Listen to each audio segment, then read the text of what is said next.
Shut up and sit down.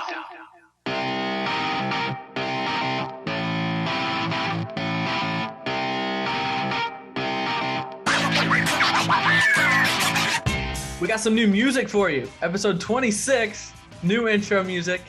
Changing it up here. We're half a year in. Holy cow. 26, that's half of... Yeah, that is half a year. We're half a year into our show. Wow. That just hit me. Granted, two of those was 1 week. But still, we're close. We're pretty damn close. Yeah. Welcome in. No one asked us. Episode 26. I want to make sure I get that right. Episode 26. I'm Craig Choate. That over there, I think. Over there. There is Logan Lee for those watching on YouTube. For those listening, thank you for listening. Like, share, subscribe. Get us out there to all your friends, retweets, all that good stuff. We really do appreciate it. And thanks for listening to us for half a year now. Follow us on all our social medias. I'm at Craig W. Choate. That is at the Logan Lee. The show is at No One Asked Us Pod. Those are all our Twitters. We are both on Instagram. Do we have the same names as Twitter on Twitter and Instagram? Is yours the same? No, somebody else has the Logan Lee on Instagram. So I think I'm the Logan Lee 91. Actually, okay. So add that. I've bitched about it before. I don't know if it's still unavailable or not. But so I've always wanted just to have my Twitter is just Choate, Choate, and I've reported the account that has that like hundreds of times, trying to get it taken away, and it hasn't happened. Are they active? I don't remember. There's actually a Choate Academy, which is a pretty well-known school, I think, in New York. Actually, the show, I don't think it's Empire, Power maybe. Okay. One of the main characters goes to that academy, goes to that school. So that has a lot of the Twitter or social media handles related to my last name. So we're not hard to find on social media. We were both very vocal, one more so than the other. But yeah, follow us, subscribe, like all of our. Which of our us Twitters. is more vocal than the other? I think I'm a little more vocal than you. Really? You I guess we each have our niche. You are more opinionated, I think, on social media. Yeah, that's true. That's a good point. I don't know that you're more vocal necessarily. That's a good point. You probably tweet more with purpose, and I have a tendency to just tweet the things that come through my mind. Yeah, and that's what it's there for. Yeah, but you definitely have a lot more opinions out there in the world. I've definitely noticed that. Yeah, you hit me with a hot take alert the other night that we'll get to in the show, and we're going to talk about Is that really a hot take? Like, I thought this was one of my colder hot takes. Have you looked at the reviews for that movie? I have not. So we'll talk about that. That is the Suicide Squad. So on today's rundown, we do have a men's basketball schedule, a full schedule. No times. We have dates, no times for men's basketball. NBA Summer League started last night, I believe. So we're going to talk about a couple of former Illini in that. Football season right around the corner. So we got a couple football things, and then entertainment. We got a couple movies and Big Brother, and maybe something from our childhood if we got enough time. Actually, let me start my timer here. I forgot to start the timer. See how long we're going. But it's our show. We can go however long we want. But we're going to hop right in because we do have quite a bit to talk about that kind of popped up here in the last 15 minutes while we were getting ready for the show. Men's basketball schedule. Actually, let's recap the weekend real quick. Did you do anything? Anything entertaining? No. Suicide Squad on Friday, which obviously we will talk about. No, Saturday and Sunday was just kind of catching up stuff here, watching some Olympic stuff. Mm-hmm. Watched a couple movies or TV show here and there, but no, nothing too out of the ordinary. Haven't watched baseball in a while, so for obvious reasons. So no, not too exciting up here in South Bend. How about you, sir? Nothing really. It's a lot of the same. Olympics are in the books. We don't have it on the rundown, so we'll recap real quick. USA won the most golds, won the most medals. A couple former Illini, Jordan Poulter, Michelle Bartackley, and I think her name's Erin Virtue, is a coach for USA women's volleyball. They won the gold. So congrats to them. The track and field, really athletics as it's called in the Olympics. it was kind of up and down, but towards the end there, USA really started to make some waves. A lot of the women's events, the 400-meter hurdles, Sydney McLaughlin, who is amazing. And then she was also on the 400 team that won by like 4 seconds, 4x100-meter relay team. So yeah, Olympics are in the books. Winter Olympics are in 6 months. So back-to-back Olympics here, and then Paris in 2024. So I was excited at the beginning. I watched consistently for like the first week, and then the last couple days we watched other stuff at night. I think I just kind of got tired of the tape delay stuff and all of that. So, but it was fun. I always like the Olympics. Same? Yeah, it was a good time. Allison was really into swimming. We watched that a lot. Yeah. And then she actually grew up with a girl on the volleyball team that's from up here. So she was really into, obviously they were all tape delays. So she already knew the outcome, but she was just more interested on a personal level to watch them. So we watched a lot of volleyball. It was kind of cool. I mentioned this to her. That would have been Saturday night. We had volleyball up on the TV. I think it was the replay, and then I was watching the women's basketball gold medal game on my iPad. And just in those two events alone, there was 2 players from Illinois, from the University of Illinois. There was one volleyball player who's from up here, who grew up with Allison, and then there was 2 women's basketball players who went to Notre Dame. Yeah, and obviously one of them, Skylar Diggins, is actually from South Bend. So just in those 2 events alone, there 24 athletes or whatever. 5 of them, like between the 2 of us, had like an actual connection too. Yeah. So it was just kind of cool just to have that realization. But so yeah, that was cool to see that both of those did get gold. So that was fun to watch. Always adds a little bit more when you don't necessarily know them but have a connection to the athletes. Of course, I covered Jordan Poulter for multiple years at WCIA. And then last Olympics, I don't think he made it this Olympics, but Ryan Held was a swimmer from Springfield, Illinois, who won gold on a relay with Michael Phelps. So everyone back there was really excited for that. So always cool to see local kids that we at least have a connection to winning gold. Yes, women's and men's basketball both also won the gold. The men kind of redeemed themselves from that exhibition disaster, and they lost their first game of pool play, but it got close at the end against France in the gold medal match, but they ended up pulling away. So the USA dominating the Olympics once again. So let's get into what we got on tap today.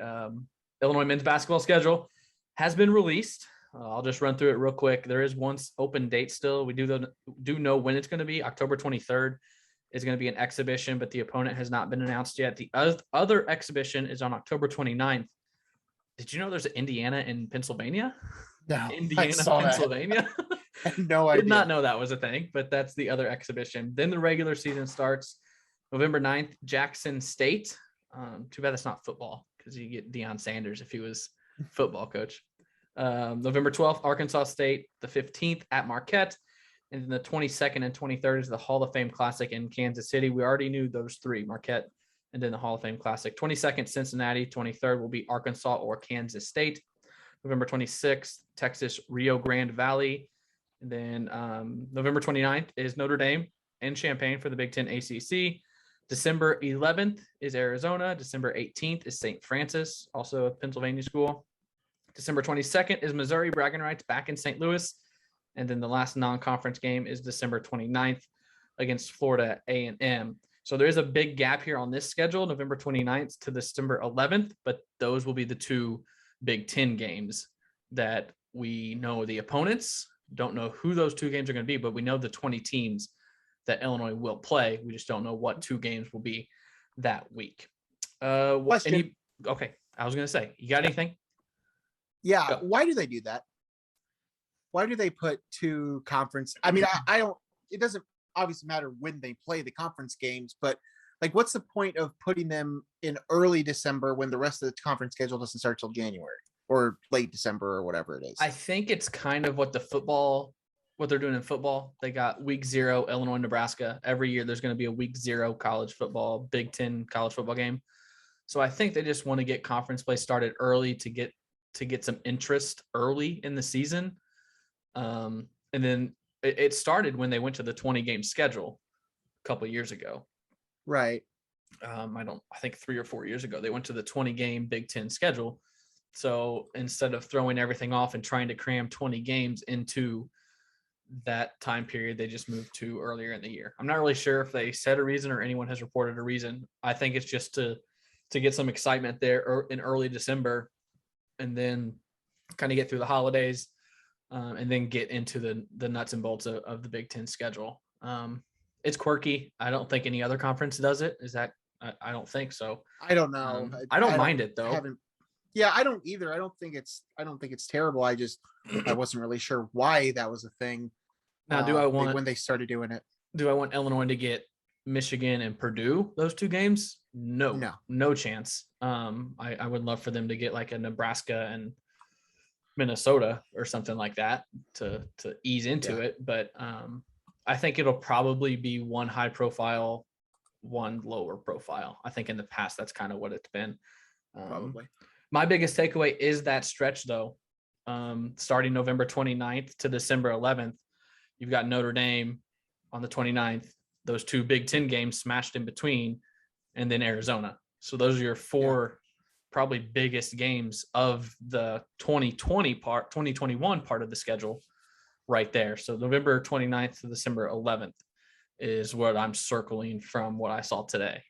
Yeah, that'll be the most interesting stretch of the whole of the schedule as a whole until you get to conference play at the end of December or beginning of January, whenever that's going to be. So yeah, that, Cincinnati and the Hall of Fame Classic, either Arkansas or Kansas State, will obviously be high profile. Marquette's going to be high profile. Mizzou, it's bragging rights. But yeah, that 4-game stretch, as you talked about, when you throw the conference games, that'll be in there. In the middle of that will definitely will show a lot. We'll tell a lot about this team, and that'll be the point where you really see what we got on the court. Also, I wrote these down. I'm not going from the graphic that Illinois tweeted out, so I wrote these down. And there's only one @ symbol here. So there's only one true road non-conference game. I looked at that too. That's Marquette. You're right. There's 3 of them are neutral sites. Yep. And then the rest are at home. Yeah. That's I big. That as well. Yeah. I think it was just thrown out, and it might have been Jeremy Warner. I don't remember when the Marquette game for the Gavitt games was announced. That would be a great game for Chicago. Yeah. Because it's kind of the halfway point. And Illinois tried to figure out how to get a good Chicago game, because, they tried the Big Ten game. Remember that? They tried to play Ohio State at the United Center, and like 5,000 people went. That was a disaster.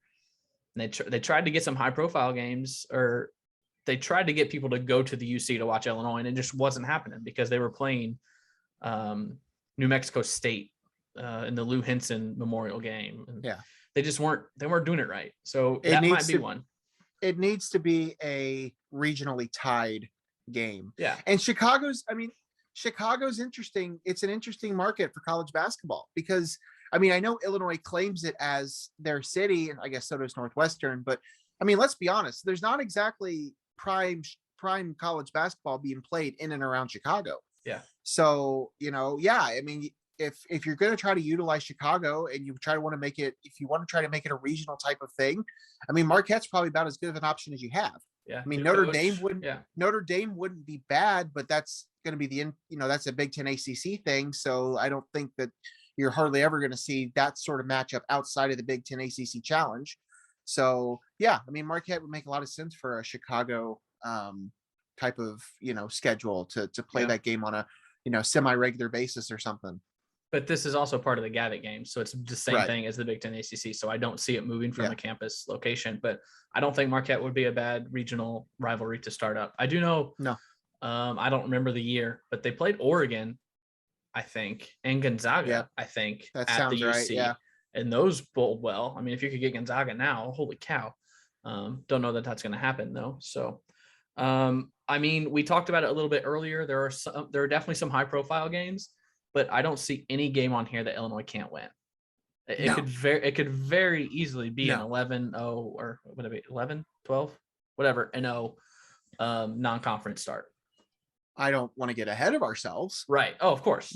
I'm not predicting that, but I think it could happen. I mean, yeah, it's certainly on the table. You also depends have on the Big Ten. Remember, Big Ten opponents. Illinois had, well, I guess there's no 3 games back to back this year, but they had 3 games back to back last year, and that third one didn't end up very well. I mean, they still won the game, but so yeah, I mean, there's obviously room for slip ups here, but yeah, I think it does look to be a very winnable non-conference slate for sure. Yeah. What are your thoughts on bragging rights being on a Wednesday night? That was the other point I was going to make. Did it used to be on a Wednesday? Has it always been a weekend? I feel like I remember watching it in high school on like a Tuesday or Wednesday night. In my mind, I remember being Saturdays. Okay. It's always the Saturday before Christmas. Yeah. I could be wrong. It might have been a midweek game. But from what I remember, at least in recent memory, all I can think about is Saturdays. I just think Illinois, Missouri isn't what it used to be nationally. I agree. For Illinois and Missouri fans, it's still right up there. Like Illinois hates Missouri, especially after the last 2 years. Missouri hates Illinois because they went on a 4 or 5 year winning streak, and then Missouri took all of those Illinois players that didn't end up at Illinois. And so, I mean, there were storylines, and Mizzou has taken advantage the last 2 years. So for the people in Illinois and Missouri, yeah, it's still a big game, but outside of those state borders, I don't think anyone cares because neither team has made any postseason noise or any national noise in a decade. So I think that's why. I agree. And I think that putting it on a Wednesday night might help. You might have less competition in terms of, what games are out there. You might not be resorting to put this game on SBC or SEC Plus or whatever it was last year. That was my next point. Yeah. Last year was a different animal for a lot of reasons, but I think that was really a telling moment with this rivalry, with this bragging rights thing. I mean, as I said, yes, there was a lot of other factors that went into that decision to put that on whatever the alternate channel was for SEC Network, as opposed to, ESPN or ESPN2, where fans of the rivalry are used to. But when the rivalry is what it is anymore, as you said, it's not a national thing. I just don't. It's really all about St. Louis. Like, that's it. It's outside of St. Louis, Champaign, and Columbia, Missouri. No one gives a shit about that game. I mean, let's be honest. That was maybe different, 15 years ago, but at this point, I mean, that's just where it's at.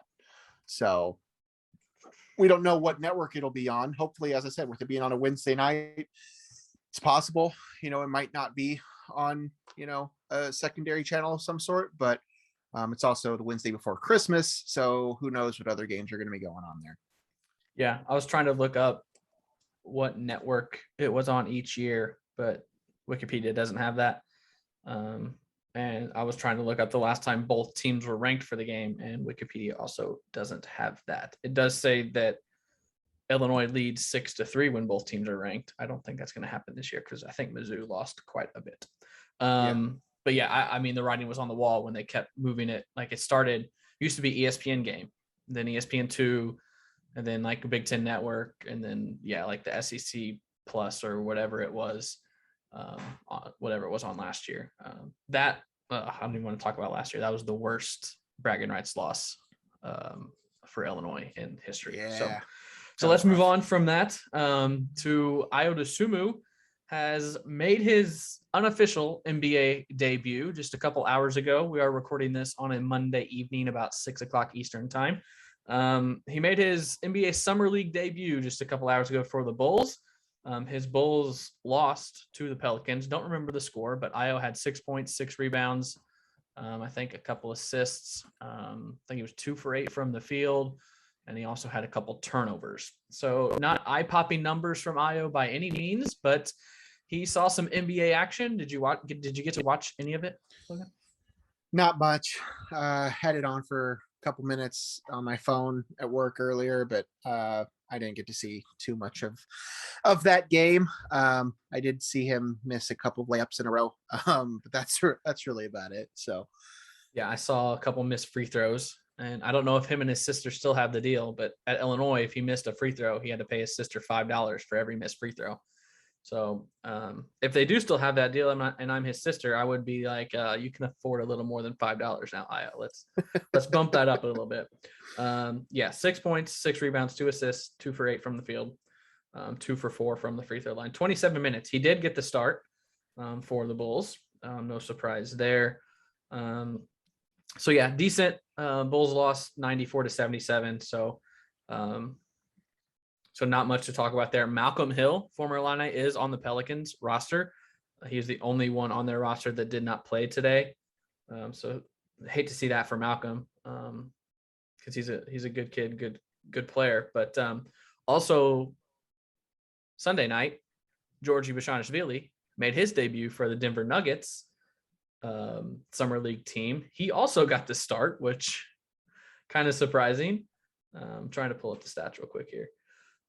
I don't know that he played very well. 4 points, 3 rebounds, 2 for 4 from the field, 5 fouls, which in the summer league, you get 10 fouls before you foul out. So they just let him play. His Nuggets also lost 97-77. Did you watch any of that? It was on NBA TV. So I did not. I watched a little bit. He was what we saw for 3 years here. Very, very vocal, clapping at everything, like trying to be a leader out there, which that's Giorgi. That's what you're going to get with him. I don't think he's going to stick with the Nuggets. I don't think he's going to stick in the NBA, but good to get some eyes on him, and hopefully he plays well. And he's going to have a long pro career, probably in Europe, which is probably best for him. But yeah, good to see a couple of Illini getting their summer league debuts. Ayo plays again today because this will be released on Tuesday. He plays Tuesday, 8:00 Eastern on NBA TV against the Spurs, and then the 12th at 4:00 Eastern against the Timberwolves, the 15th at 10 p.m. Eastern. All 3 of those are on NBA TV, and then after those 4 games, there is a playoffs that obviously no one knows that yet, but he could get a couple more games if the Bulls happen to make the playoffs in the summer league. Do you see Brian Randall is your son's summer league head coach? I did see that. And people thought he was going to be an Illini assistant. And then when the assistant job was filled, certain people thought he was going to be the support staff role for Illinois. That was never happening. Some people just have the craziest orange and blue tint to not their glasses, like their eyes are orange and blue that they cannot see past. Everything has to go, like Illinois is the best at everything. They're going to get everybody. Gotta be realistic. I agree. I just, we brought it up a couple times on this show, just mostly because of the timing.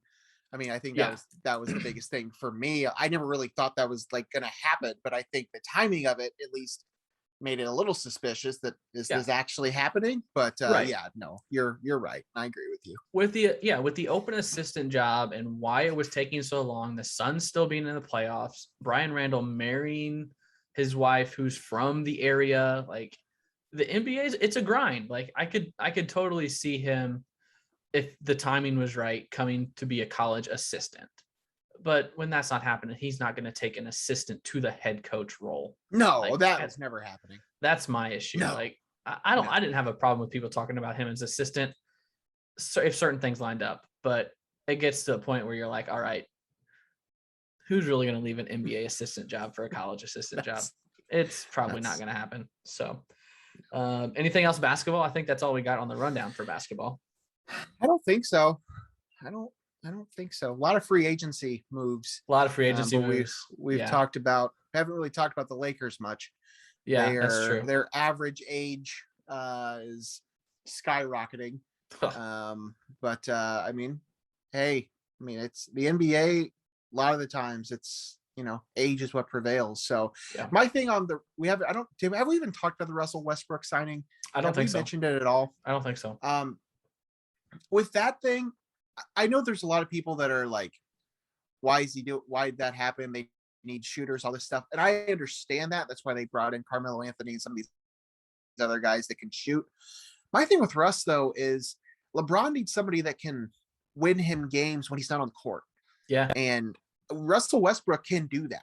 I think of that signing as more of a regular season signing than I do a playoff championship run signing. I mean, yes, he will obviously have to help when it comes to that point, and he's going to be important if they want to make a finals run. But that is a signing that's really more about getting me wins in the regular season so that I'm not playing in the stupid play-in game. Yeah. And Russell Westbrook can do that. Now you have 3 players that can carry a team during the regular season for a given period of time to get those wins. When they were down, when AD and LeBron weren't on the court, they had nothing. Mm-hmm. So at least they have a player who can do that. Then if you play them together long enough, they're able to figure it out. They get some shooters around them. Obviously, they're about the most dangerous team in the West. But I think that signing was way more about just getting wins in the regular season than it was trying to win a championship for us. Yeah, every team in the NBA now has their load management. So LeBron can play 5 of 7 nights out of the week, and like they can rotate in. One of them can sit every game. Like I don't think you're going to see all 3 of them out there more than 50% of the time. Probably not. So one of them can sit every night and they can still win 50 games. Yep. So yeah, I see where you're coming from. I totally agree with that. Lakers added Westbrook and Carmelo. Bulls did get Lonzo Ball and DeMar DeRozan. I know last week you mentioned DeRozan rumors that ended up happening. Now the NBA is looking into tampering on the Bulls, which they could lose some picks. They could be fined quite a bit, which I think every team tampers because as soon as free agency starts, Woj is tweeting so-and-so has agreed to a deal with so-and-so. Like you can't agree to a deal if you haven't previously talked before free agency started. So every NBA team tampers. I can't think of any other big ones. Kyle Lowry, I think we touched last week, goes to the Heat. I don't know, too much to mention. But yeah, a lot of movement in the NBA this offseason as has kind of become the norm. So nothing surprising there. Moving to football, we are inching closer and closer. We'll start like actually previewing things here soon, but we didn't do enough research this time. So I'll just mention I went to Louisville training camp yesterday, Sunday. They have closed training camp normally, but this was the first practice of the year. So Scott Satterfield, the head coach, opened it to the public. It was okay. Like first practice, they're not doing anything. It was really hot. So I watched for probably about an hour.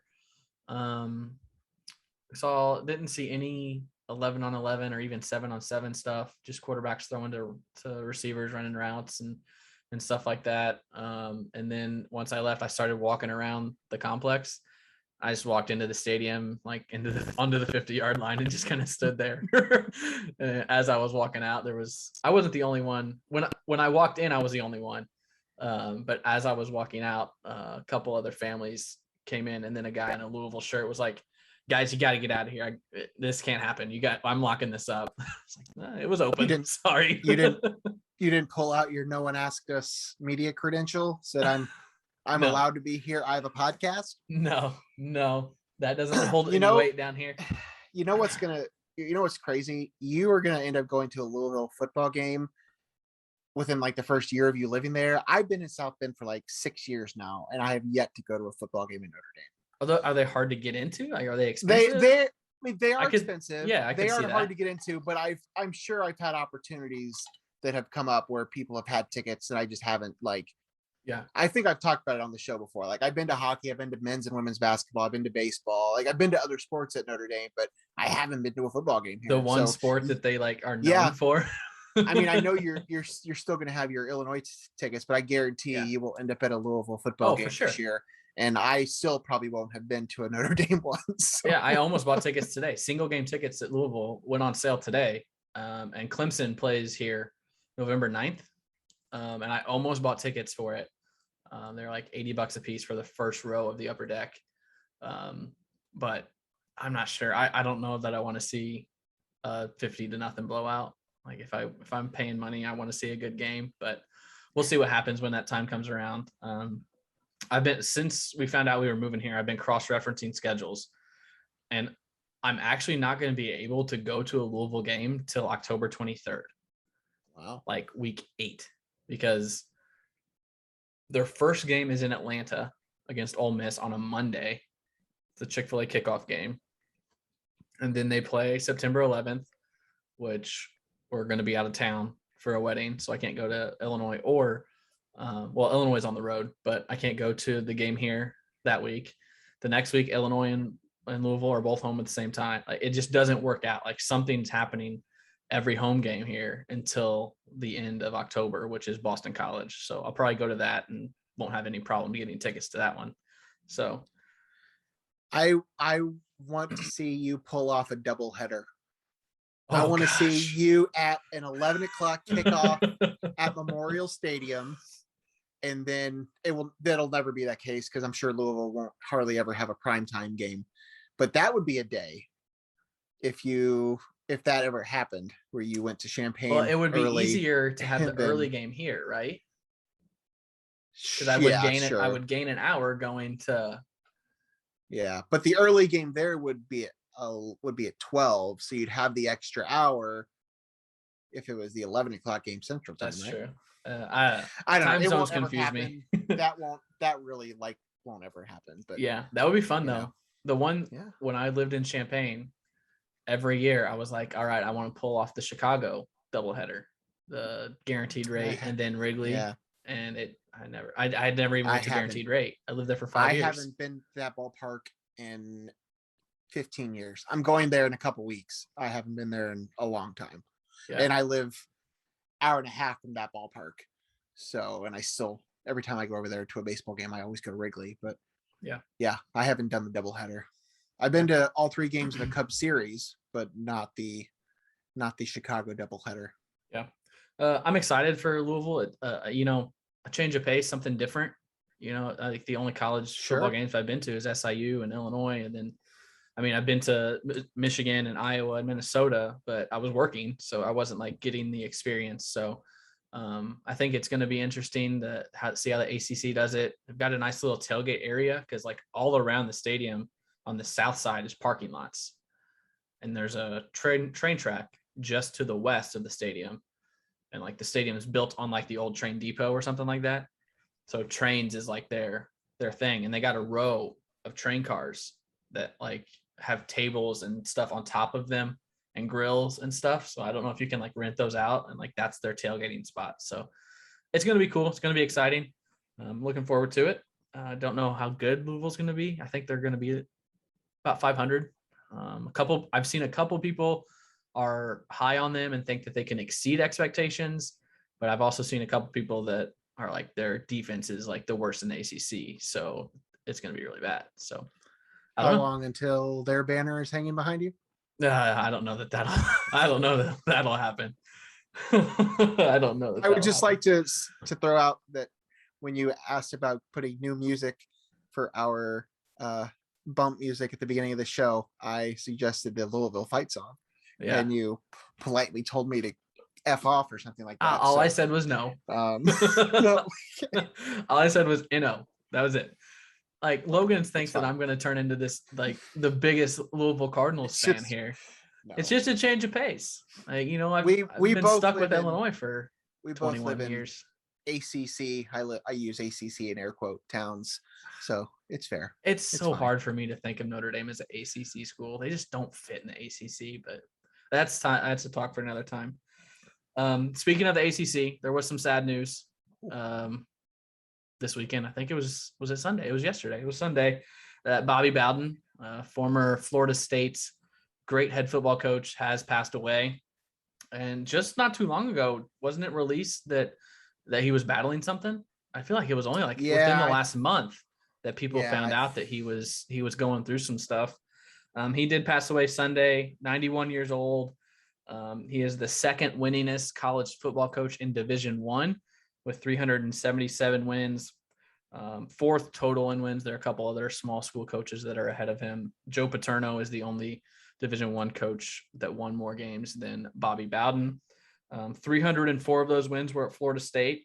And a little trivia for you. Do you know what school he was at before Florida State? He's got 42 wins at a different school. You know it because you just looked it up. I had his page up earlier, so I do know the answer. But the answer is West Virginia. Yeah. I didn't know that before that, though. So yeah, I did not either. He won 42 games at West Virginia before Florida State. I don't know how many years he was at Florida State. I just looked up his wins, but won a couple national championships, I think. Yep. A couple of them, 93 and 99. I was going to say 2000. Yeah. 99. Yep. So I think a lot of how you can judge a coach is what happens to the program when they leave. Yeah. Because when he left, Florida State has not been the same. They did win a national title with Jimbo and Jameis, but other than that, they really haven't done hardly anything. So I think that says a lot about Bobby Bowden and how good of a coach he was. And because, I mean, when we were growing up, right in that time period, that 2000s to like 2005, 2006, Florida State was like Alabama is now. Like they were always top 5, always top 10. That was their premier ACC team, at least. Yeah. But yeah, I mean, they were top of the game for years. I mean, just looking at that run there they lost no more than 3 games every year between 1984 and 2000. I mean, then he had a couple, 8-4 season, a 9-5 season, and that type of thing. But I mean, it was 10-2, 11-1, 9-3 for 10 plus straight years. So, I mean, it was quite the run that they went on when he was there. And yeah, as you said, I mean, that definitely says a lot about a coach. I agree. Yeah. Again, going off Wikipedia, I get a lot of my information from Wikipedia. It says he was diagnosed with COVID in October of 2020. So he had beaten that, but then he was diagnosed with a terminal medical condition in July of 2021, reportedly pancreatic cancer. And he died roughly 1 month after announcing the diagnosis on August 8th. So rest in peace to Bobby Bowden, one of the best college football coaches ever, and maybe that ever will be. So Florida State just hasn't been the same since he left. Tough to transition, but do you have any other sports nuggets or news? I don't think so. I don't know what it would be. Yeah. Normally we're pretty good about keeping things updated in the rundown when we see something, and that's all we got. So not much going on. Neither of us really want to talk about that other sport right now. So there's just not much to say there. So only thing I have to say, I tweeted it out. If the Cardinals are going to make a run, it's this month, because 18 of their 21 games are against teams with like a 440 win percentage, and 10 of those 18 are against the Pirates. So if they're going to make a run, they got to do it now, because that flips in September, where 25 of their 28 games or something like that are against teams with like a 560 winning percentage. And the 3 that aren't are the Cubs. So it completely flips. So if the Cardinals are going to do something, they got to do it now. We'll see. I mean, Jack Flaherty starting Thursday, that helps. But KK Kim went on the IL. Ponce de Leon came back. Like that's it. I don't know. That's all I got. Luck to you. Yeah. The Cubs are rolling out there with the AAA roster. So they got swept by the White Sox. So now I have to live with that. Swindle. Frank Schwindel. He's whatever. Now I have to live with we that. Can move on. All the White Sox fans. So White Sox are good, man. Luis Robert back for my fantasy team and for the White Sox tonight. Great. So I'm pumped about that. But I'm in like 9th, but I'm a game out of 6th for the playoffs. So I'm trying to make a run. My team's been pretty bad.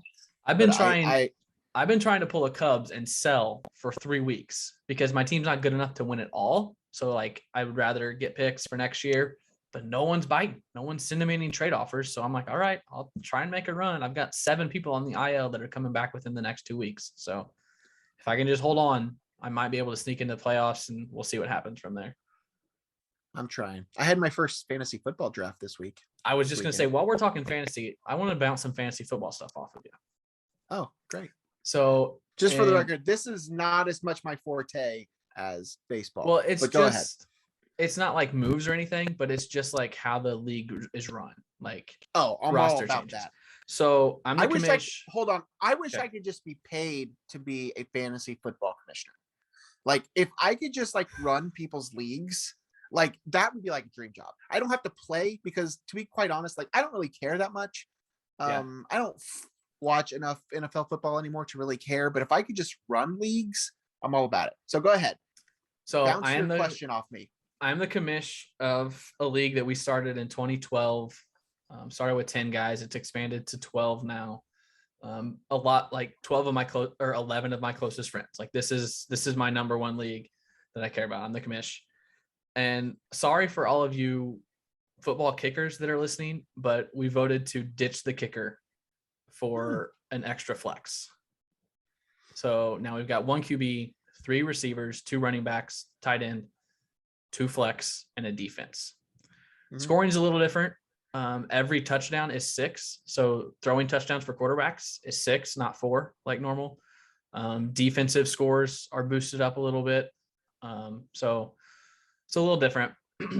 The other league I'm in, it's more high stakes, bigger buy-in. That league with my close friends, it's pretty casual. Like we're competitive, but I mean, the world goes on, like whatever. This one is a little more high stakes. Both are keeper leagues. We'll talk about that in a little bit. Excuse me.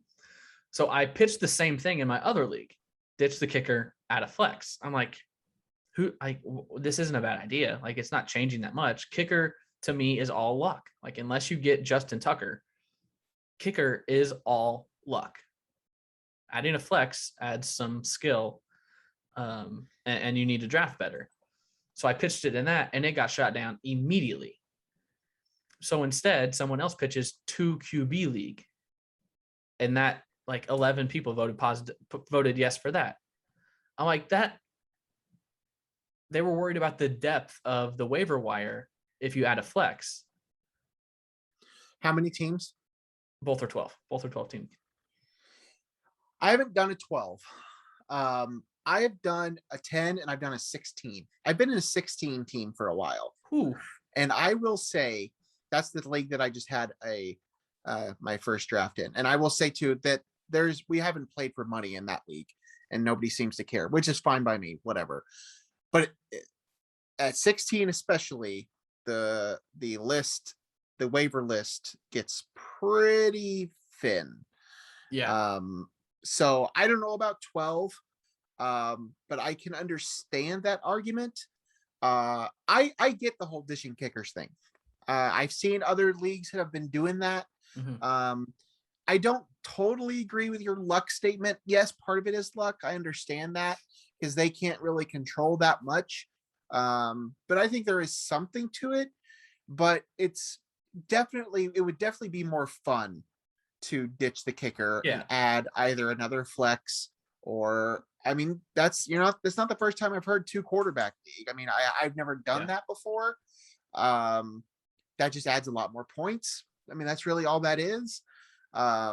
If that's how you want to play, so be it. But I mean, I'm kind of with you. I'd be cool with dropping kickers. Not that, I mean, I don't know if you're a fan of the league, but kickers are people too. Oh, I mean, so yeah, that's what I said. Sorry to any kickers out there listening. This league that I just drafted in, that I mentioned, last year we actually added punters, which ended up being awful because like they I don't remember how it worked, but like it ended up like they don't actually like score anything. Like, it was just really weird. But that was pointless. But I mean, I don't mind keeping kickers, but yeah, there's some truth to what you're saying. I mean, I get that. But yeah, it would obviously be more fun to add, whether that is another flex or potentially a second quarterback spot. I can see both sides of that. Yeah. I mean, I'm kind of surprised that it was unanimously voted down and that the other one was unanimous. It wasn't unanimous. But, it was like, okay. So the commissioner doesn't vote in that league. So there's 11 votes. It was probably like 7-4 for adding the quarterback and like 9-2 or 8-3 to not do the flex. Okay. The other one, the more casual one with my friends that I really care about, the kicker thing, it went over pretty well. I don't think many people were against that. So that league also, when we started it, it was a 4 keeper league, which I liked. Like you have your foundation, like that's what a keeper league is. Then it went down to 3, and then last year it went down to 2. Is 2 keepers even worth it? Yeah, I'd say so. It just depends on. So let me tell you this. I'm assuming when you say keeper leagues that you are doing the standard keeper where the first couple rounds or the first 3 or 4 first 4 rounds are the keeper rounds of the draft, correct? We actually put them at the end. Oh, Keepers okay. go in the last couple rounds. So my league that I helped start several years ago, that we've been doing it ever since. We actually didn't play last year for a couple different reasons, but we got it back up and going again. And I'm not doing it this way now, but how we used to do it, and I don't think I've ever heard of another league doing it this way, was that a keeper pick costed you what 1 round higher than whatever round they were drafted the year before. So the other league is your keeper goes in whatever pick he was kept in. Okay. It's not 1 round higher, it's the round that he was drafted in the previous year. So like in that league, the way it was set up is like a player you take in the first round will be back in the draft pool next year. You cannot keep them. Yeah. A second round pick can be kept for your first round pick. What we were running into is like players like AJ Green and players like Jordy Nelson. Like there's a handful of these players that were taken super late rounds, like early on in their careers, just kept, and they hardly cost these teams anything. You know, when AJ Green was selected in like the 14th round, I don't know, whatever number round it was, he was just a 13th round pick the next year after that. And then for like 10 years, the same team just kept him. I always wanted that league to turn into more of what my dad has done. And he's done like a legitimate keeper dynasty type of football league since he was in college. And that's been the same core group of guys that have been doing it for, 30 some years now. That's what I wanted my league to turn into, but we just never really got that far. What do they do? Like, is it auction drafts so that it costs money to keep? So or? they do like a free agent draft, which is like an auction type of thing. And then they also do a rookie draft. Essentially, they have like 2 different drafts throughout the year in the off season. Regular drafts or auction drafts? But the rookie one is a draft. Okay. The free agent thing is like an auction thing. Basically, okay. They can bid up to whatever, and then the team that has him can match that bid. And then they're actually playing essentially for contracts. Like every player has a contract tied to them for X amount of dollars. And I mean, it's hardcore. Like they've been doing it that way. And that's what I wanted this league that I was talking about to turn into, but we just never got that to that point. Now we're just going to do a standard 2, or I think we're just going to do 2-team keeper league. Yeah. It's it just depends on how you want to look at it. I mean, if you were if you really want a dynasty type of league, then no, 2 keepers is really not enough. But if it's super casual and you're just looking for a starting point for your next season, I mean, whatever. It's just kind of up to you. Yeah. That's kind of how I see it. So I've told you before, I'm in a baseball one that's contracts and dollar figures, and like it's like there's a 5-page rule book. I don't want a football league to that extent, but I want a dynasty league where I can have, like, let's say I have Patrick Mahomes. I can have Christian McCaffrey, and I can have like Justin Jefferson, and I can have them for a couple years. I can't do that now. My last question on this.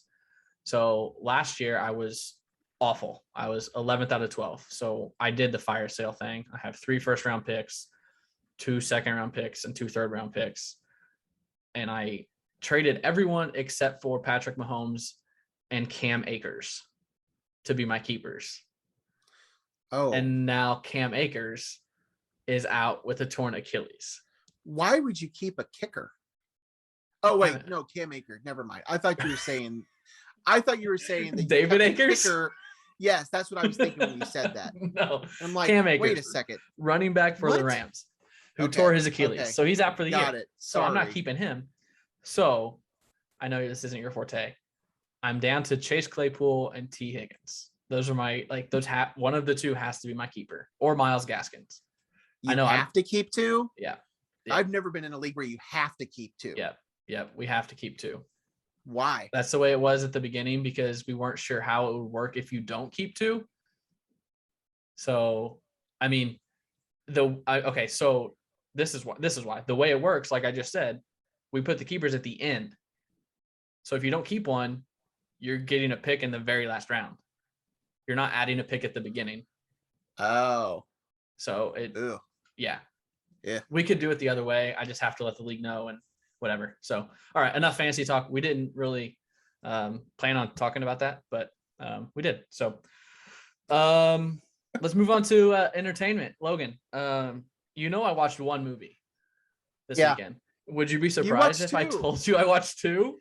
I know you watched two. You texted me about it. Oh, yeah. Shoot, I forgot.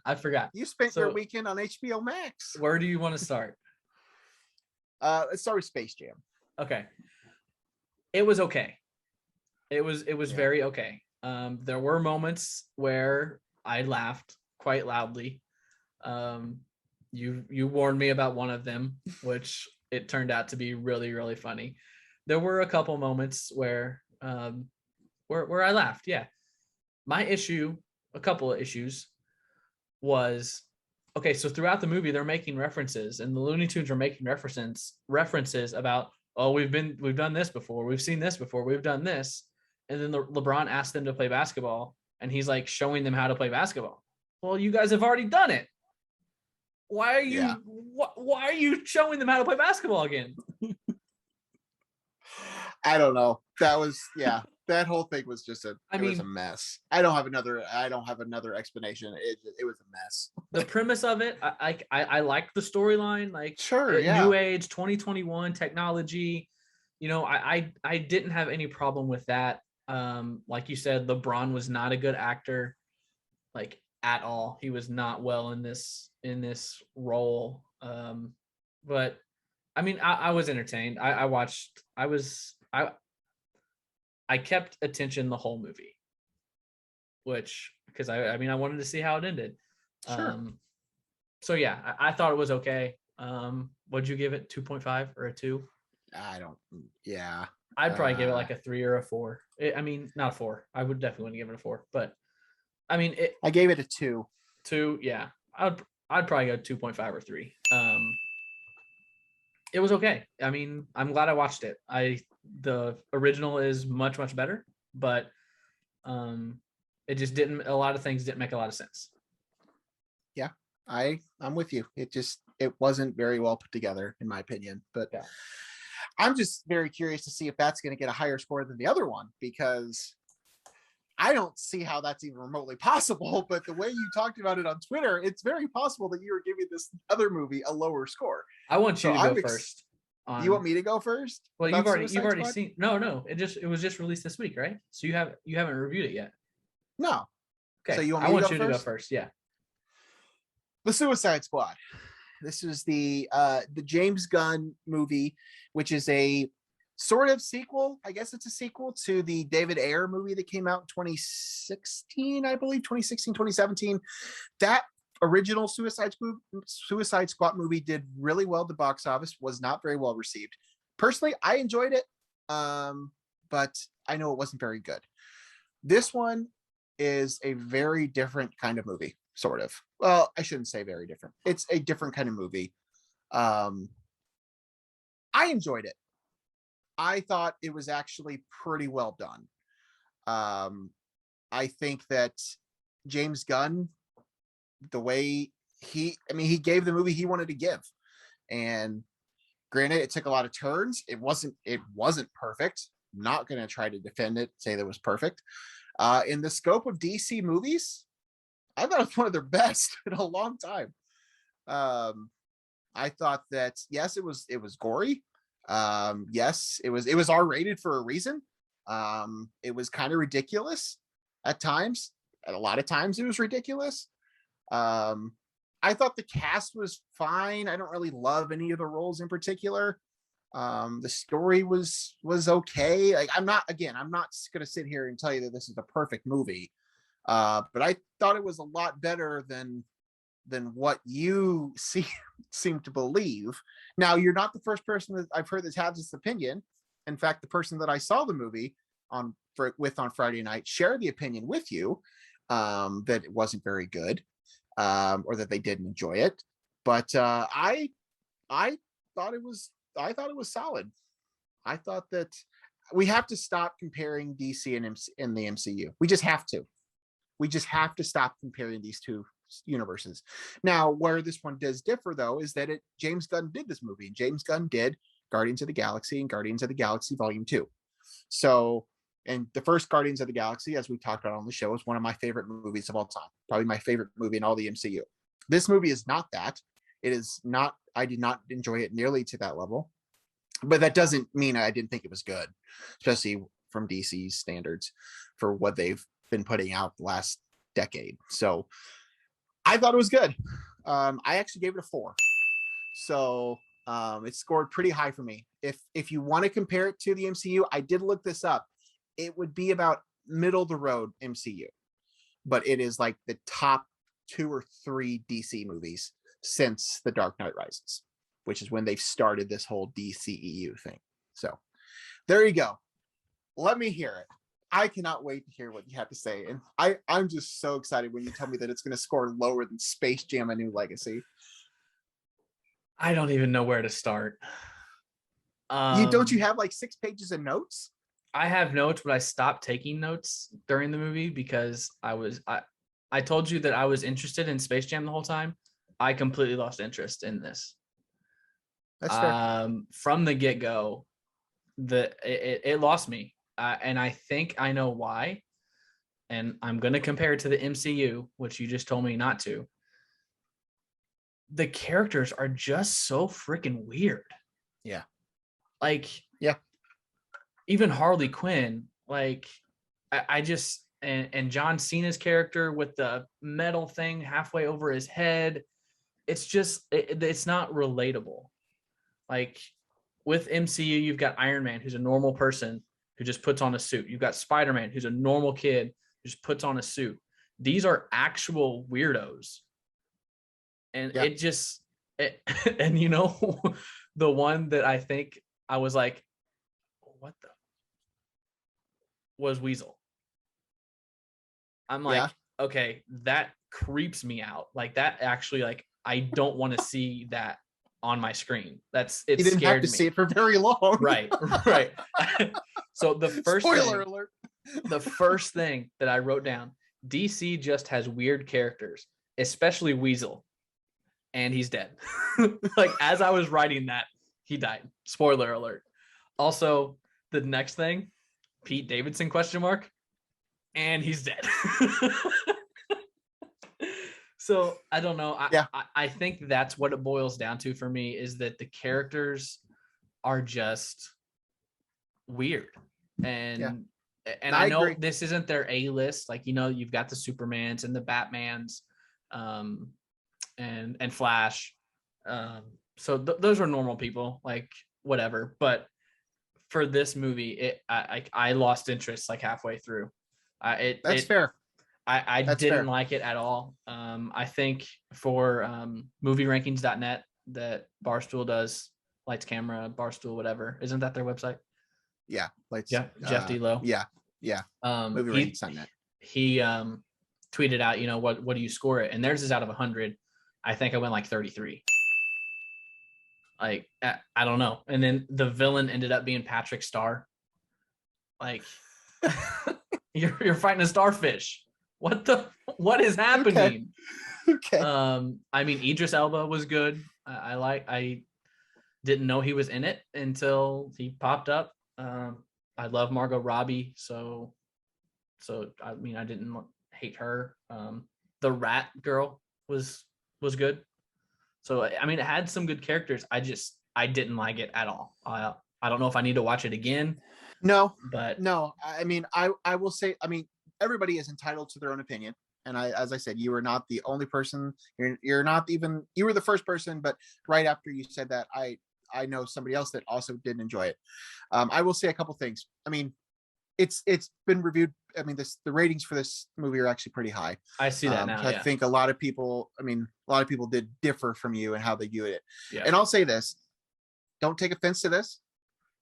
I don't think this is a movie for casual fans. Agree. I can see that. I just, after listening to you say that and thinking back to it, I don't think this is a movie for casual fans of movies, or casual fans of even superhero movies. What James Gunn did with Guardians of the Galaxy was really incredible.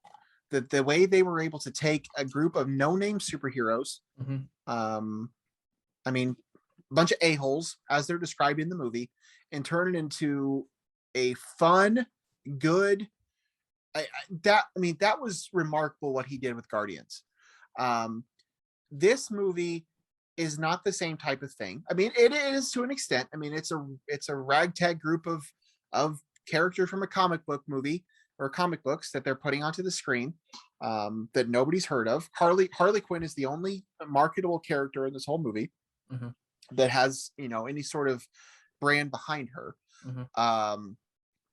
But I just don't think this is not probably a movie for the casual fans. Yeah. I think that's probably why the movie is not doing very well at the box office, which is something I thought we might talk about at some point, but we're probably going to go over, so we probably won't. But it's not doing very well, and I think that's probably why. I think it is a strange movie. It is ridiculous. There obviously are going to be people like yourself that do not like this movie, and I get that. I understand. I'm not going to sit here and tell you it's my favorite movie of the year. It's not going to be my favorite comic book, like none of that stuff. But I do think it was better than what you're saying personally, but I do understand where you're coming from.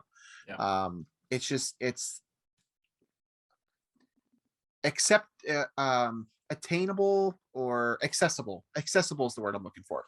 I don't know how super accessible this movie is for people. I don't think that the cast, I mean, yes, Idris Elba is fairly well known, and John Cena's a marketable name. Yeah. Outside of those two and Margot Robbie, there's really not a cast here to carry this movie. James Gunn made some decisions with this movie, especially in the first 20 minutes, that I think probably surprised some people, even myself included. I think the hardcore fans that were watching the trailers probably knew what was going to happen. I was kind of surprised. What are you talking about? The way that, well, spoiler alert, the way that half the cast is gone. In the first battle minutes. thing. Yeah. Okay. Yeah. I think that if you go back and watch the trailers, I think that's pretty obvious. That's what's going to happen. I hadn't done that, but I've heard people talk about that. So that really wasn't a surprise to some people. But yeah, I don't think it was super accessible for casual fans. So I get where you're coming from. I don't think it was as bad as what you're suggesting, but I get it. We've hit an hour on the show. This is going to be a long episode just for those listeners that are still with us, because I've got a couple other things. So I did, and I don't know if this is what's the word? It's not an Easter egg. My homage might be the right word. There's a lot of bird killing, and I know that the movie was like Harley Quinn Birds of Prey.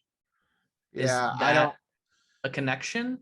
I don't know. I hadn't really thought about kill, that. Like the first scene, they kill a bird, and then they set fire to a whole bird cage. And I know she had the Birds of Prey movie, so I wasn't sure if that was something.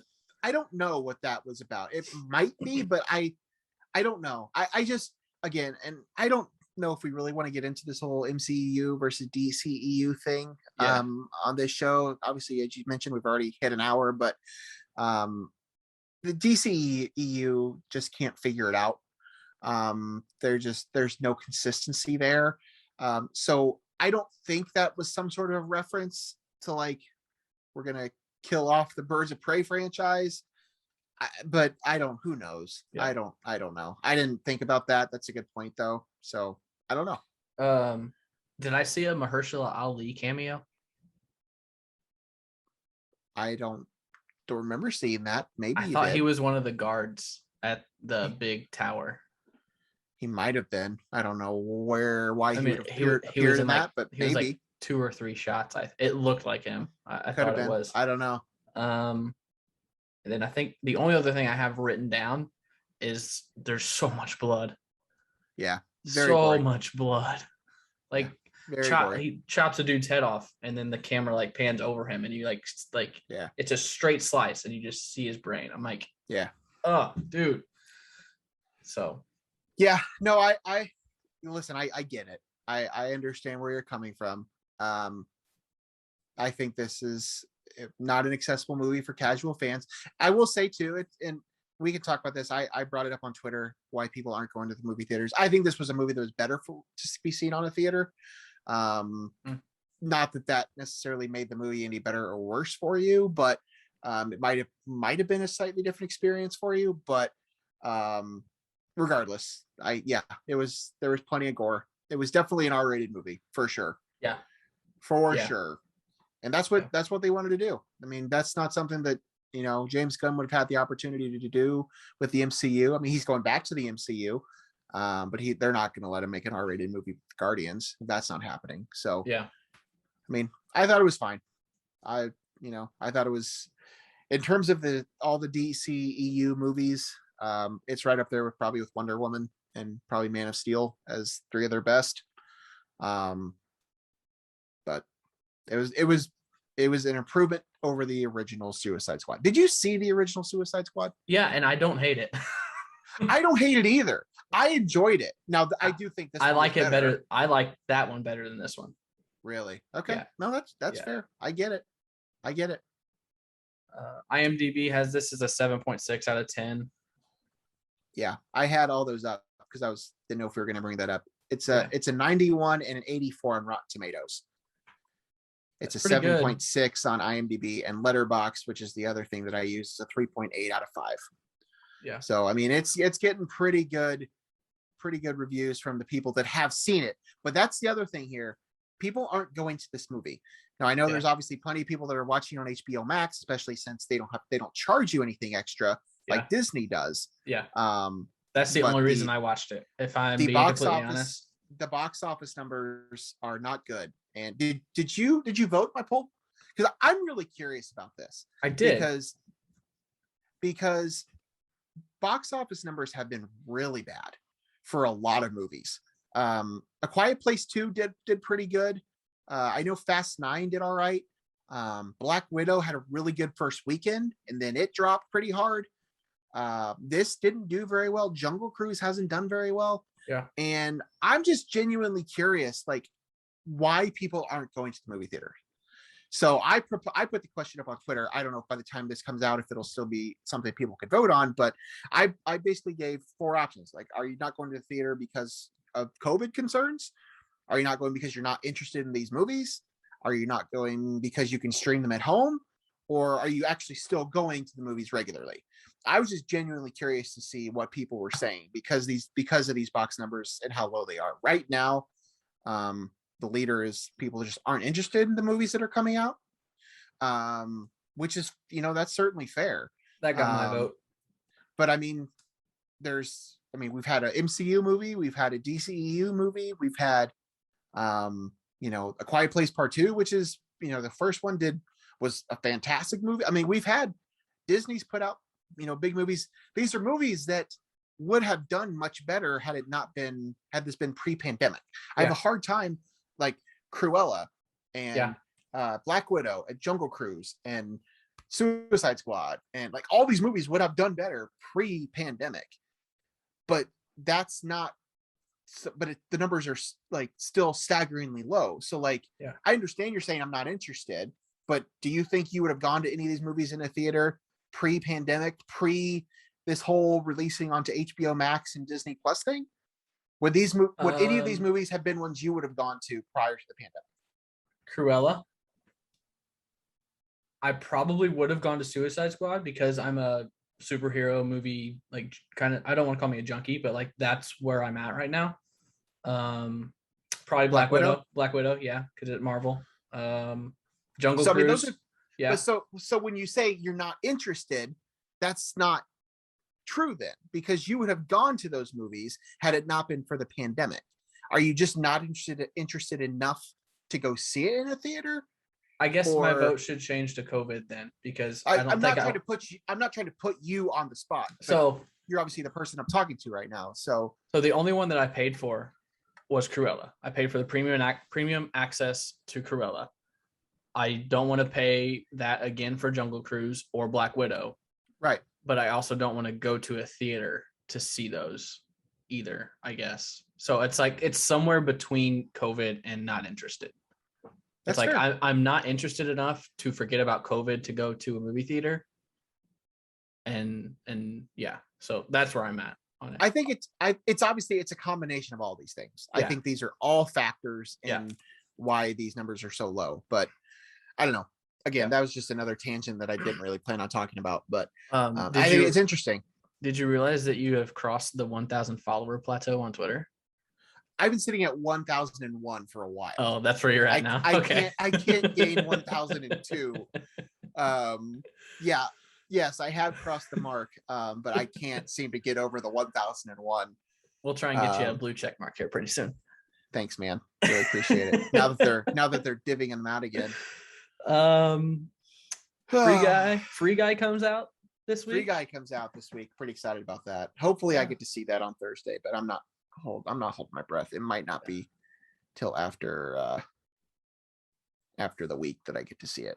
Yeah. So as always, the other entertainment portion of our show, Big Brother continues to roll on. Big Brother. So we are more than 24 hours post eviction. So we will let you know that Whitney was evicted, I believe unanimously, correct? Yes. Unanimously. Correct. Hannah was the other housemate up for eviction. I think that is who the target turned into. It was kind of last week when we were talking, it was kind of back and forth between Hannah and Whitney, and they kind of Christian kind of honed, that's his name, right? Christian kind of honed in on Whitney to be the one to go. So last night's episode, Sunday night's episode, we saw the conclusion of the Endurance HOH, and Derek X brought it home. I was kind of surprised that he was gunning for it, to be honest. He beat out Xavier, who said he was throwing it, but he got second. So like, what are you doing, dude? Like, if you're throwing it, fall off a little bit sooner than that. Yeah. But Alyssa was third, who the house didn't want to get, or the cookout didn't want to get. And that's the one thing that I want to talk about specifically this week is her name Tiffany? I still don't know the names. Tiffany's whole cookout plan, I think, is pretty genius. Where they each have to take an extra person. So it's a 6-person cookout alliance, and it's Tiffany, Xavier, Hannah, Derek F. Who am I missing? Azza. And there's one more. Who am I missing? Kylan. Yeah, Kylan. So it's those 6, and Tiffany's plan is for each of those 6 to have someone they are close to. So if, for example, if Tiffany wins HOH, she can put up Hannah and Derek X to make it look like the cookout's not a thing, because Hannah is in the cookout, and then all the cookout votes for Derek X and sends Derek X home. So she basically is having the cookout attach themselves to a pawn, and then one cookout member, if they win HOH, will put up another cookout member, but with that person's pawn, and they will vote out the pawn to keep the cookout. I think it's genius. No, I think it's a good plan. We'll see if it holds up this week. Right. I think her plan already might be in jeopardy. The plan might be in jeopardy because Derek X put up Sarah Beth and Brittany, hoping to get Christian out. He's trying to backdoor Christian. I don't think so the Royal Flush Alliance that's kind of been running the house, Derek X has really just folded. I think Derek X should have tried to win that. That's what I'm saying. In my opinion. I don't think he should have even been wanting to Yeah. win that HOH. Yeah.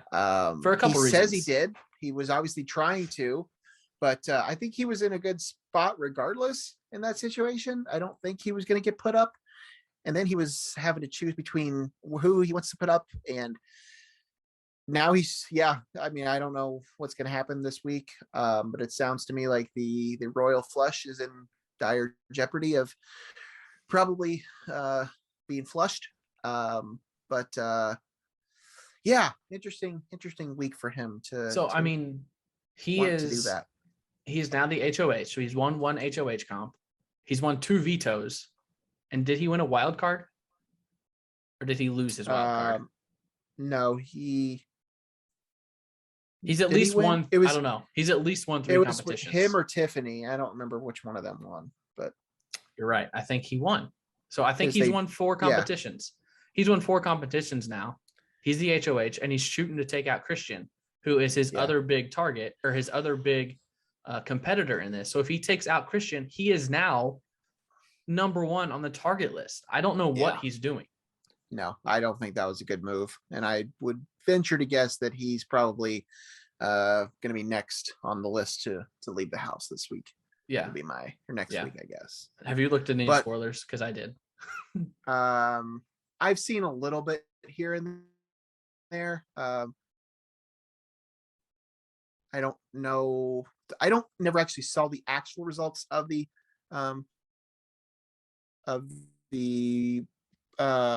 whoever replacements were or whatever. But you know who won the POV, right? But no, actually I don't. Okay. I don't. You can tell me. Well, I don't want to spoil it for anyone else. That's a good point. We'll talk off the air. That's a good point. Yes. So yeah, you kind of mentioned it after week 2.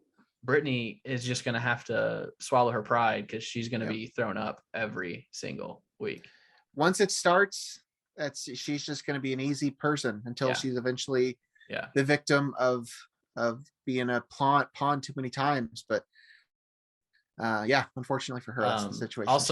Also this week, we were talking about the royal flush and the cookout and all of that. And Derek X and Hannah were talking in the bathroom, and Tiffany comes in and just blurts out the royal flush. Yeah. And Hannah is not part of the royal flush. So Tiffany let everyone know, let Hannah know about this 8-person alliance that she was not a part of. Luckily, maybe for them, that alliance is not going to be around much longer. But yeah, and I think that both her and Derek kind of played it off pretty well. Yeah, I agree. Trying to say that it was just a short thing, whatever. But that was a dumb move. The only other thing that I have on Big Brother, and I've been meaning to ask you about this off air. Have you noticed that every week Derek F cannot say I vote to evict? He always messes it up. He votes every week. He can't say it right. He cannot say I vote to evict. There's some people something different every week. There's some people on Twitter that think it's intentional. I don't think it is. I think it's just I've thought that screwing up, but there's I don't know why, unless he just so he can say he's never voted the person out. But yeah. I mean that could be a thing at the end. If he gets there, he's like, I never voted you out. Did you notice that I didn't actually say it? Did you notice that Julie clarified this week? Yeah, Julie called him out on it. Yeah. Yes. Yeah, and he was just like he didn't even acknowledge. So yeah. Oh man. So yeah, Wednesday, Thursday, another thrilling episode. I'm kind of excited though because I think it wasn't last season because last season was All Stars. The season before that, like a big alliance formed early in the season and it carried all the way to the end. And it wasn't, I think we talked about it offline. I mean, obviously we didn't have the show to talk about it, but we texted about how boring it was because you knew who was going home every week. And so hopefully starting this week with Derek putting up Sarah Beth and wanting to backdoor Christian, hopefully things start to get a little haywire and there's a little bit of chaos. But Derek X was my early pick after week 1 to make it far. And if he doesn't pull off his back door, he might be headed out next week. Yeah, we'll see. He's got to protect himself, and I don't know if he's going to have enough protection around him because he can't play. But we did. I mean, they have. This will be the last eviction before jury, though. So yeah, I mean, Claire's back on the table, and Tiffany's plan is, if it works out, she's got that far. But we'll see. All right, we've been going for like an hour and 20 probably. So do we want to have an emergency pod for our Nickelodeon 64 character bracket later in the week? I don't care. It doesn't matter. Logan was I'm really excited though that the ringer is doing a whole week devoted to Nickelodeon content. So there's going to be a lot of stuff there that I'm excited about. I was a huge Nickelodeon kid. So when they put out their 64 character bracket today, I was all about it. I've already voted. I've already taken a look at myself. It's great. I'm all here for it, man. Texted me at 2:30 this afternoon. What's your personal history with Nickelodeon? I said, quote, I've watched it. I don't have a history. I just turned it on the TV. Well, I mean, some people like didn't watch it. So, I mean, I don't know. Some people just were more like Disney Channel people or something like that. So I was just curious. We haven't really, I don't know if we've talked about Nickelodeon stuff as that much. So I just didn't know. Patty Mayonnaise. Yeah. Cat Dog. Okay. I was a big Cat Dog fan. Rocket Power, Angry Beavers. Cat Dog. Did you see the Cat Dog seed? Yeah, I voted. 16 seed up against remember. SpongeBob. See, I almost texted you. I had a 16-1, and it was that because I'm not a big SpongeBob fan.